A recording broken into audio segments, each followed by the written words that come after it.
Assalamualaikum warahmatullahi wabarakatuh. Saya Elsie Nadila Januarsi, NIM 2019143502. Di sini saya akan menjelaskan tentang pengertian kepramukaan dan sejarah perkembangannya.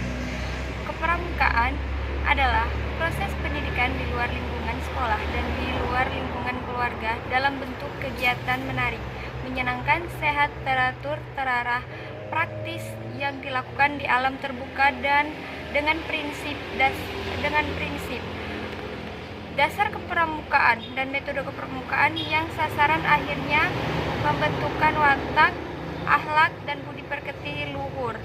Kepramukaan adalah sistem pendidikan kepanduan yang disesuaikan dengan keadaan, kepentingan, dan perkembangan masyarakat dan bangsa Indonesia. Di sini saya akan menjelaskan tentang sejarah perkembangan kepramukaan. Apakah di sini sudah ada yang tahu siapa Kuartir Nasional yang memimpin gerakan pramuka? Baiklah, di sini saya akan menyampaikan gerakan pramuka dipimpin oleh Ketua Kuartir Nasional yang saat ini dijabat oleh Komisaris Jenderal Polisi Budi Waseso. Gerakan pramuka atau kepanduan di Indonesia telah dimulai sejak tahun 1923, yaitu dengan didirikannya Belanda National Van der Veer Organisatie di Bandung, dan di Jakarta didirikan Belanda Jong Indonesia Van Veer Organisatie, yaitu pada tahun yang sama. Kedua organisasi cikal bakal kepanduan di Indonesia ini meleburkan diri. Organisasi INVO di Bandung pada tahun 1926. Di luar Jawa, para pelajar Sekolah Agama Sumatera Barat mendirikan kepanduan El Hilal pada tahun 1928. Organisasi kepanduan di Indonesia di seputaran tahun 1920-an, pada tanggal 26 Oktober 2010, Dewan Perwakilan Rakyat mengesahkan Undang-Undang Nomor 12 Tahun 2010 tentang Gerakan Pramuka. Berdasarkan undang-undang ini, maka pramuka bukan lagi satu-satunya organisasi yang boleh menyelenggarakan pendidikan kepramukaan.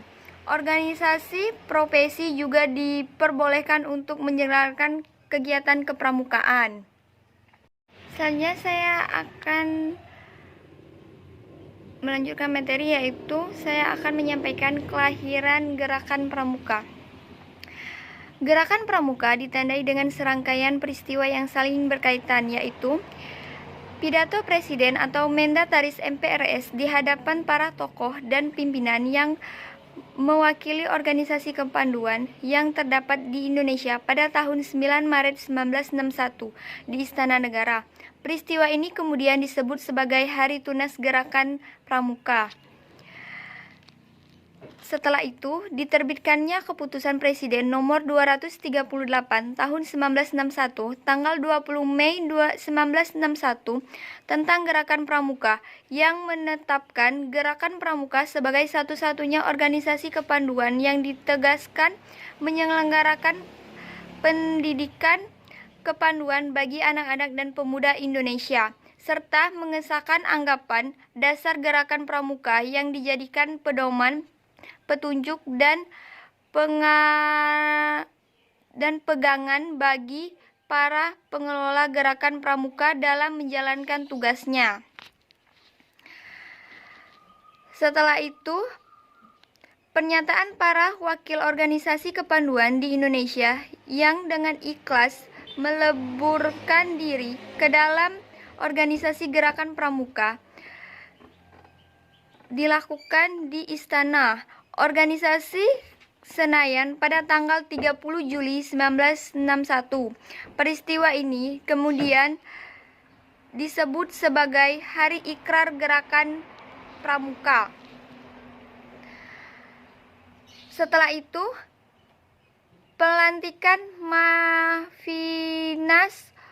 Kuarnas, dan Kuarnari di Istana Negara, serta penganugerahan Panji-Panji Gerakan Pramuka pada tanggal 14 Agustus 1961. Selain pelantikan pengurus Gerakan Pramuka pada tanggal 14 Agustus 1961 pula dilangsungkan Defile Pramuka yang bertujuan untuk memperkenalkan secara resmi Gerakan Pramuka Indonesia kepada khalayak. Sejak itu tanggal 14 Agustus kemudian dikenal sebagai Hari Pramuka. Mungkin itu saja yang dapat saya sampaikan. Saya akhiri. Wassalamualaikum warahmatullahi wabarakatuh.